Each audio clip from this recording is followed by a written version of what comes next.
અંબાજી ગામ આજે સજ્જડ બંધ છે। બધી દુકાનોને તાળા લાગેલા છે અને રસ્તાઓ સુમસાન બની ગયા છે।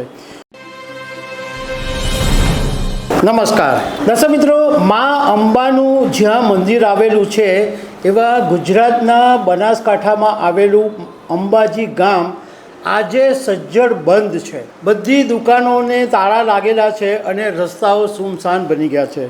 તો આજે અંબાજી ગામ સજ્જડ બંધ શું કામ રહ્યું એના કારણ વિશે હું તમારી સાથે વાત કરીશ। મારું નામ રાજેશ શાહ છે અને તમે જોઈ રહ્યા છો ખબરછે.com।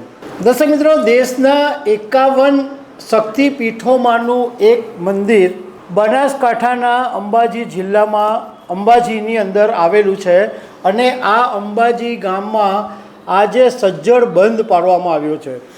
એનું કારણ એવું છે કે દુકાનદારો અને વેપારીઓ એમ કહી રહ્યા છે કે છેલ્લા કેટલાક સમયથી અંબાજી ગામની અંદર ગુનાખોરી વધી ગઈ છે। ચોરી, લૂંટફાટ આવા બનાવો બની રહ્યા છે, વધી રહ્યા છે।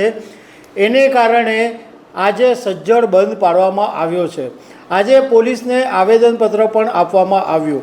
જો કે આ હડતાલ પાડવાનું મુખ્ય કારણ એ છે કે 29મી જુલાઈએ ગુજરાતના આરોગ્ય મંત્રી ઋષિકેશભાઈ પટેલના સગ્ગા મોટા ભાઈ જીતુભાઈ પટેલની અંબાજી ગામમાં એક મહાલક્ષ્મી મેડિકલ સ્ટોર્સ કરીને દુકાન આવેલી છે।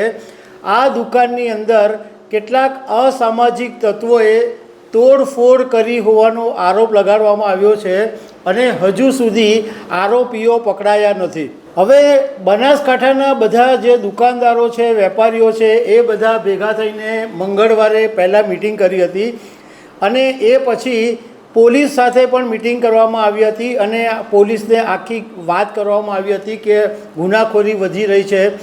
પોલીસની સમજાવટથી એવું નક્કી કરવામાં આવ્યું કે આપણે બંધ નથી રાખવું પણ દુકાન ચાલુ રાખીશું। પરંતુ પોલીસ સાથેની મિટિંગ પછી ફરીથી અંબાજી ગામની અંદર નાની મોટી મિટિંગો શરૂ થઈ અને આખરે નિર્ણય લેવામાં આવ્યો કે ના, સજ્જડ બંધ તો પાડવો જ છે।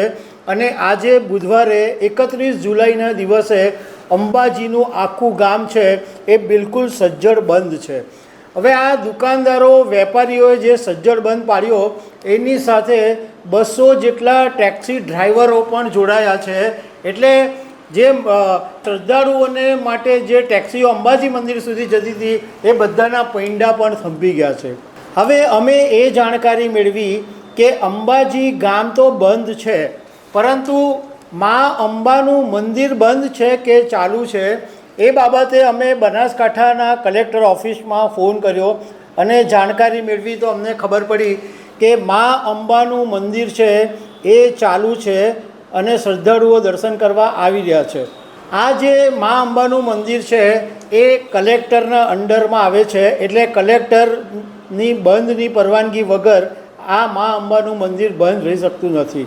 જો કે અમને સાથે સાથે એ પણ જાણવા મળ્યું કે આ જે ટેક્સી ચાલકોની હડતાલને કારણે અને દુકાનો બંધ રહેવાને કારણે શ્રદ્ધાળુઓ મુશ્કેલીમાં મુકાયા છે, એમને ઘણી બધી તકલીફો પડી રહી છે। સાથે સાથે આ જે વેપારીઓ છે એમણે એવી પણ ચીમકી આપી છે કે અમે આજે તો એક દિવસ માટે બંધ રાખ્યો છે, પરંતુ જો અંબાજી ગામની અંદર ગુનાખોરી રોકવામાં નહીં આવે, જો કોઈ કાર્યવાહી નહીં કરવામાં આવે તો અમે અનિશ્ચિત મુદત માટે પણ બંધ પાડીશું। તો દર્શક મિત્રો, આવી અનેક વાતો સાથે અમે તમને મળતા રહીશું। Thank you very much.